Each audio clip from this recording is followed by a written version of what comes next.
Some the study, Rajasthan का इतिहास part Maharana Pratap. हमने अब तक उदय सिंह जी तक पढ़ लिया था, राजस्थान का तीसरा शाखा तक। उसके अगले वंशज है महाराणा प्रताप। इनका शासनकाल कब से कब तक रहा? तो 1572 से 1597 तक इनका शासनकाल रहा था। ठीक है, महाराणा प्रताप का बहुत प्रतापी शासक थे, कभी ना हार मानने का जज्बा था इनके पास। और ऐसे वीर का जन्म 9 मई 1540 को हुआ था। और कहाँ पे हुआ? तो कुंभलगढ़ में हुआ। कुंभलगढ़ के दुर्ग में महाराणा प्रताप का जन्म हुआ था 9 मई 1540 को। महाराणा प्रताप की माता का नाम तो जयवंताबाई था। क्या था? जयवंताबाई। पिता का नाम महाराणा उदय सिंह जी। और घोड़े का नाम चेतक। और हाथी का नाम राम प्रसाद। ये सभी नाम याद रखने, अधिकतर परीक्षा में पूछे जाते हैं। ये आपके सामने लिखा हुआ है जमा बटो। इसका मतलब ये होता है महाराणा प्रताप को अकबर के द्वारा महाराणा प्रताप को समझाने के लिए 4 शासक आए या फिर 4 लोग आए थे। ये कर्म अधिकतर पूछा जाता है कि सही कर्म में बताओ, तो इस ट्रिक से अपन इसको सही से याद कर पाएंगे। तो ज का मतलब जलाल खां।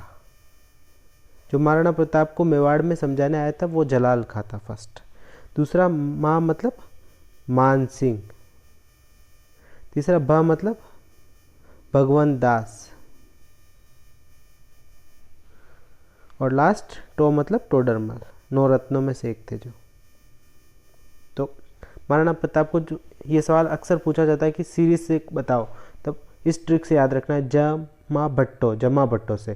तो ज मतलब जलाल खां सबसे पहले आया था। दूसरा मान सिंह आया था। तीसरा इन्हीं के पिता भगवंत दास जी आए थे। और तीसरा चौथा अपने टोडरमल आया था। तो ये कर्म से याद रखने, जलाल खां, मान सिंह, भगवंत दास, टोडरमल।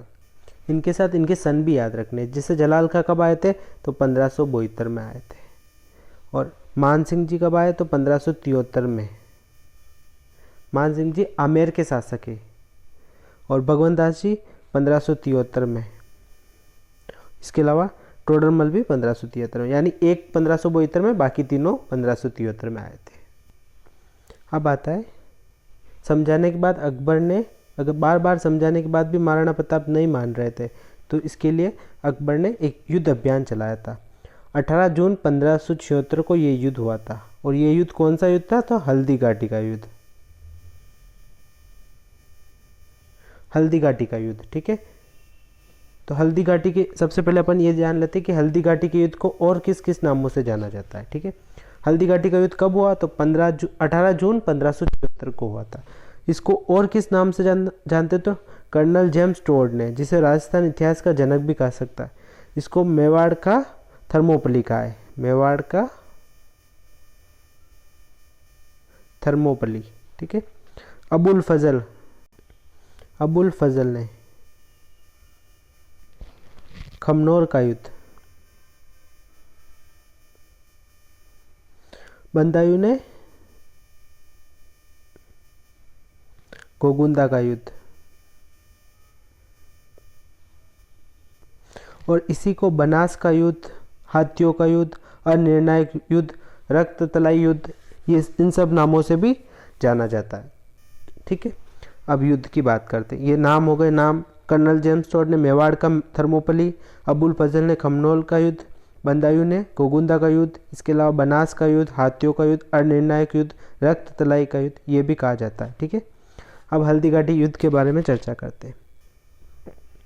अकबर और इधर थे महाराणा प्रताप। ठीक है, अकबर के साथ कौन था? तो अकबर के साथ मान सिंह जी थे, आमेर के शासक।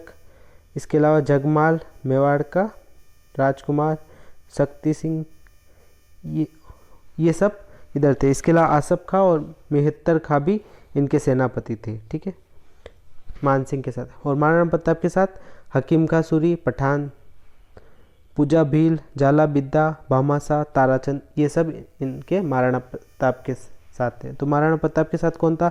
हकीम का सूरी, पूजा भील, जाला बिद्दा, भामासा, ताराचंद थे। ठीक है, तो इस युद्ध में लगभग 40,000 सेना थी और महाराणा प्रताप की तरफ से सिर्फ 8,000 सेना थी। ठीक है, और ये हल्दी घाटी का युद्ध कहाँ होता है? ये राजसमंद के लोलेला गांव में हुआ था। और शुरू में जब ये युद्ध प्रारंभ हुआ तो ये हल्दी घाटी की पहाड़ियों में हो रहा था। तब एकदम से महाराणा प्रताप की सेना मैदान में आ गई थी, इस मैदान में। ठीक है, यहाँ पे भीषण युद्ध हुआ इसमें। तो इसमें अकबर की सेना को एक बार तो ऐसा फील करा दिया था कि लगभग अकबर की सेना हार गई थी, पर फिर ये आसफ खां और मिहत्तर खां ने ये कहा कि अकबर इस युद्ध में खुद लड़ने आ रहा है। तब सेना को उत्साह मिला और फिर वापस महाराणा प्रताप की सेना थोड़ी भयभीत हुई थी। ये हकीम का सूरी और पूजा भील या झाला बिद्दा इन सब ने निश्चय किया कि इनको इस युद्ध से बाहर किया जाए, क्योंकि मेवाड़ के स्वतंत्रता की आस इनसे ही लगी थी। तो फिर इनका राज चिन्ह झाला बिद्दा को दिया। किसको दिया? झाला बिद्दा को। महाराणा प्रताप की जगह जो इनका राज चिन्ह था वो झाला बिद्दा को देकर महाराणा प्रताप को सुरक्षित बाहर निकाला। तो इस युद्ध में लड़ाई करते हुए झाला बिद्दा की मृत्यु हो गई। हकीम का सूरी, ये सब लोग वीर गति को प्राप्त हुए थे। इसके बाद चेतक, महाराणा प्रताप का घोड़ा चेतक, वो महाराणा प्रताप को इस युद्ध से दूर ले गया। बीच में 26 फीट का नाला था, वो भी कूद के आगे ले गया। तब शक्ति सिंह जी ने महाराणा प्रताप को दो मुगल सैनिकों से भी बचाया और इस युद्ध से सुरक्षित बाहर निकाला था। और चेतक की बलीचा में एक चेतक स्मारक भी बना हुआ है। इस युद्ध में न तो अकबर की जीत हुई, न महाराणा प्रताप की हार हुई थी, क्योंकि अकबर जिस उद्देश्य से मान सिंह को भेजा यह था कि महाराणा प्रताप को बंदी बनाकर लाना, जिसमें नाकाम रहा। तो ये अनिर्णायक युद्ध हुआ था। पर इसका उदयपुर पर कब्जा हो गया था अकबर का, और अकबर का उदयपुर पर कब्जा करके उसका नाम मोहम्मदाबाद रखा था। उदयपुर का नाम अकबर ने कब्जा करके क्या रखा? मोहम्मदाबाद रखा था। इसके बाद महाराणा प्रताप वापस से अपनी सेना एकजुट करने में लग गए थे। और इस युद्ध में बहलोल खां नाम का एक सेनापति था अकबर की, उसको घोड़े सहित आधा कर दिया था महाराणा प्रताप ने, इतनी वीरता से लड़े थे। इसके बाद 1577, 1578, 1579 तीनों साल शाहबाज खां के साथ सैनिक को भेज के अकबर ने महाराणा प्रताप को बंदी बनाने की कोशिश की, पर फिर भी महाराणा प्रताप को बंदी नहीं बना पाया था। इसके बाद आता है दिवेर का युद्ध। बार बार कोशिश करने के बाद भी ये अकबर सफल नहीं हो पा रहा था, तो उन्होंने दिवेर का युद्ध, दिल्ली की तरफ से सुल्तान खां आया था, मतलब अकबर की तरफ से कौन आया? खान था, सुल्तान खान। और इधर दिवेर के युद्ध में महाराणा प्रताप तो थे ही, उनके साथ उनका बेटा अमर सिंह भी था इस युद्ध में। ठीक है, इस युद्ध को कर्नल जेम्स टोड ने मेवाड़ का मैराथन भी कहा है। ठीक है, अमर सिंह ने इस युद्ध में पार्टिसिपेट किया था और इस युद्ध में अमर सिंह ने एक ही भाले के वार से इसको सुल्तान खान को मार गिराया था। तो इस युद्ध में विजय अपने मेवाड़ के शासक महाराणा प्रताप और अमर सिंह की रही थी, और इस युद्ध को मेवाड़ का मैराथन भी कहा जाता है। इसके बाद चावंड को राजधानी, महाराणा प्रताप ने अपनी राजधानी दिवेर के युद्ध के बाद सन 1585 में चावंड को अपनी राजधानी बनाई थी। पहले गोगुंदा थी, गोगुंदा से इन्होंने चावंड शिफ्ट कर दी थी 1585 में। महाराणा प्रताप का देहांत हुआ था अपने 19 जनवरी 1597 में, 19 जनवरी 1597। उससे पहले इन्होंने मेवाड़ को लगभग आज़ाद करा ही दिया था, मतलब 60 से 70% मेवाड़ महाराणा प्रताप के कब्जे में आ चुका था। और अकबर के बार बार प्रयास करने पर भी इन्होंने अपनी अधीनता स्वीकार नहीं की।